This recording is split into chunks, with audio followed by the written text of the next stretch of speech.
This is an exploration of the American heart. What was beating in their hearts?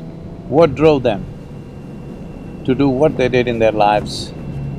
Much of it, factually, we can never find, but in spirit, we can touch these dimensions.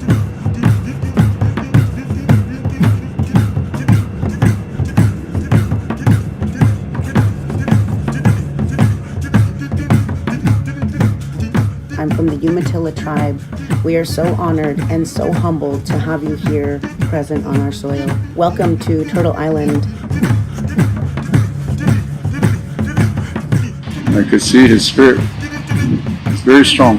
The world awaits Sadhguru's next move, and ladies and gentlemen, he's off and he's gone.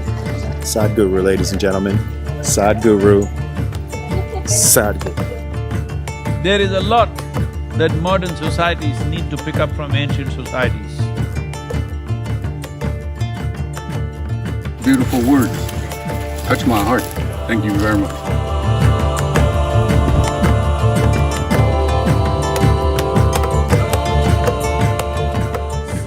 This is a wonderful opportunity for us to be able to enjoy this time with you.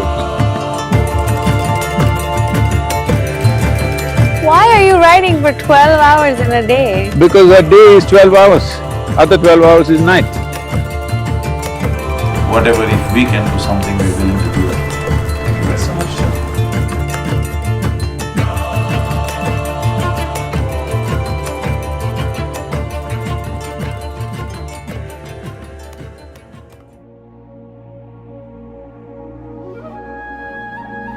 There are still many aspects of this nation, this land, these people. We are seeing how to look at bringing out the dimensions which are hidden from the eyes of a tourist brochure.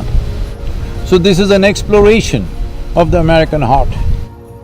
Let's see what we discover. Let's see what exciting things we encounter and what amazing sights we definitely bound to have.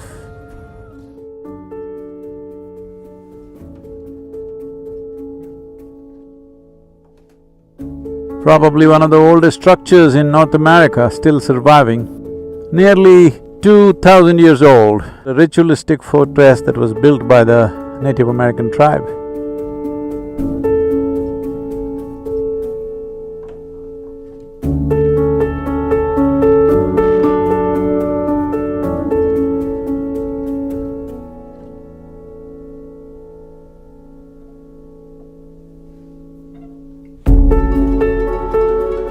The Native Americans who built mounds for various purposes, built cities along the Mississippi banks.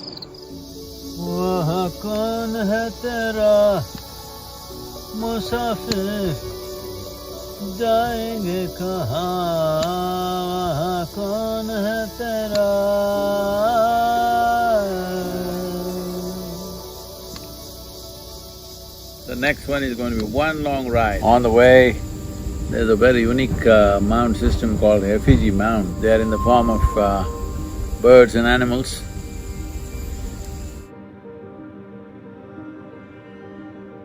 Evening, after the effigy mounds, we rested there for a couple of hours and started off just before midnight, back to old ways.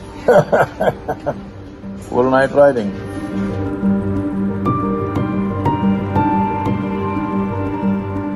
This is American buffalo. In many ways, it's the buffalo migrations which determined the Lakota life. Killing of the buffalo was a part of the strategy to starve the Lakota nation, and it worked, unfortunately. We will be going west towards Black Hills in the next couple of days, and we will be exploring this possibility of who they were, their spiritual process. They had very elaborate systems of rituals. We will explore these dimensions.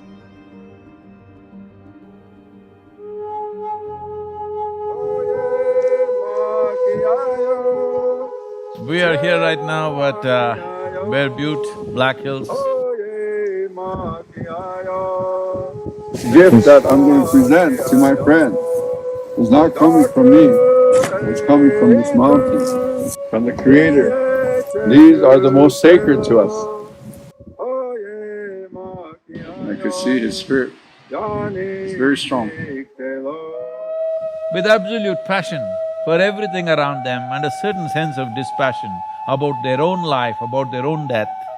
I think there is a lot that modern societies need to pick up from ancient societies because there was a certain cohesiveness with life around them.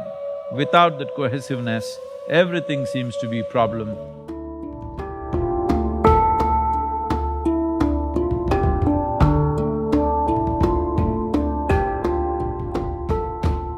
We have a long way to come, Native Americans, to heal ourselves.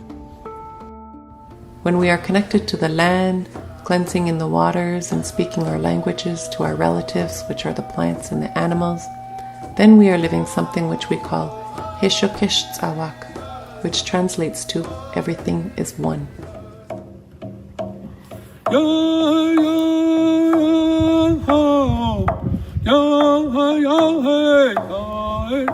People are talking about ecology as a science.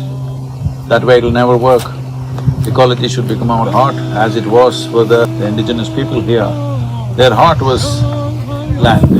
That is one dimension that we really want to present to the world. That's the reason why I'm meeting all Native American leaders, medicine men and others, so that they express themselves clearly and their message is not of the past, it is most relevant for the future.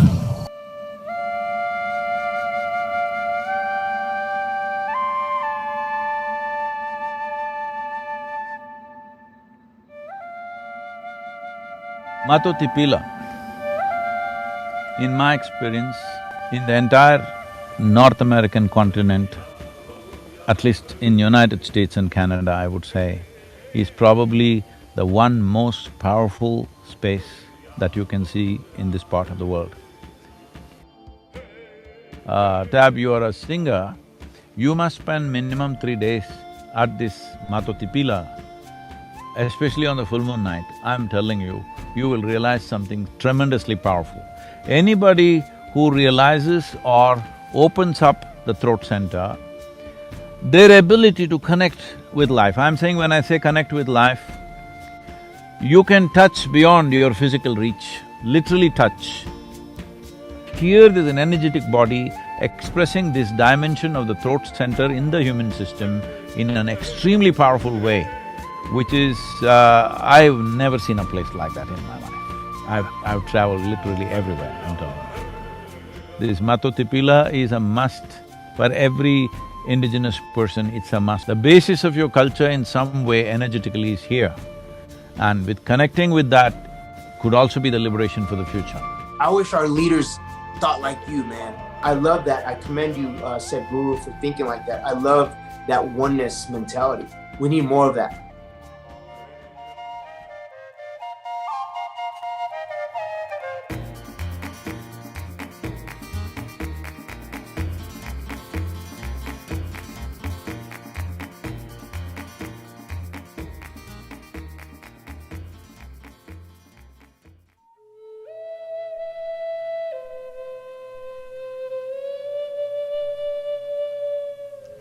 So here we are at Bryce Canyon, most incredible formations.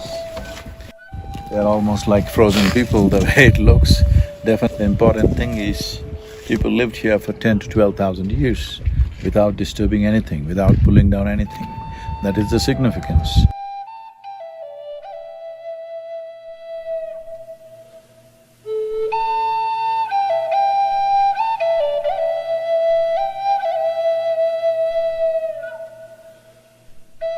Most incredible rock formations.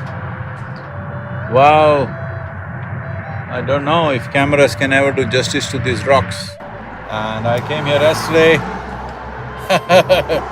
and even now it gives me goosebumps from head to toe.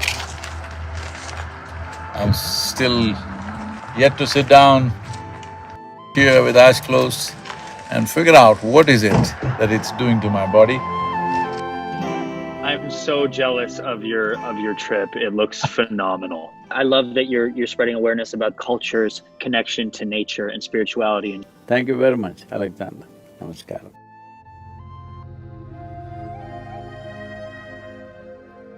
These tremendous structures of nature for millennia has been an inspiration for the Hopi, for their explorations, for them to come and wonder about the nature of the Creator. If you're in this valley, even now I'm saying, if you stay in this valley for a few weeks all by yourself, the very energy and the tremendous power that these rock structures exude would leave you in some way transformed.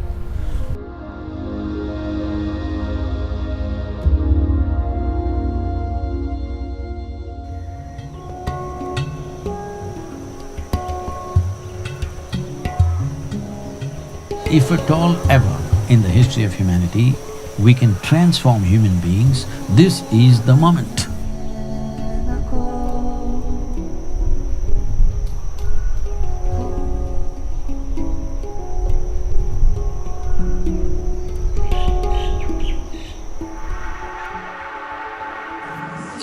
Initially I thought it's the rocks, but it's the very space, and it's so sensitive to human presence, and I'm sure those natives who are sensitive to this dimension would definitely say there are spirits working upon them, which they're not very wrong in a way. It's the spirit of the earth, but there's a phenomenal amount of energy flow.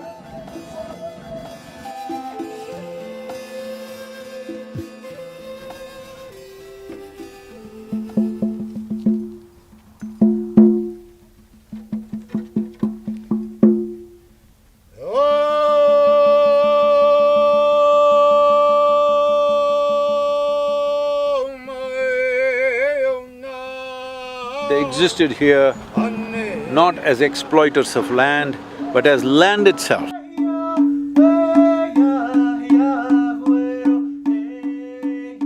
Meeting, conversing, understanding, and above all, projecting the image of Native American people in a positive and relevant way to the rest of the world. This is the mission. We've been utilizing yoga as a tool for healing. It was gifted to us from the people of the East, and it was written in our prophecies that we would receive this gift. Yoga is helping us to heal at the cellular level. Our people are on a journey to reclaiming their bodies and minds, and this is a practice that we are honored and blessed to be able to utilize today. I've been deeply touched by the way the indigenous people in North America have lived, their sensitivity towards earth. These things are very important for me, and also because what they have gone through in the last few centuries, these have a very deep and profound place in my heart. In whichever way we can help you and your people, we are most willing to do that. As you should know by now, we are also offering the inner engineering program in a special offer for all the indigenous people in this country. Please, in whichever way you can make use of it, please do that.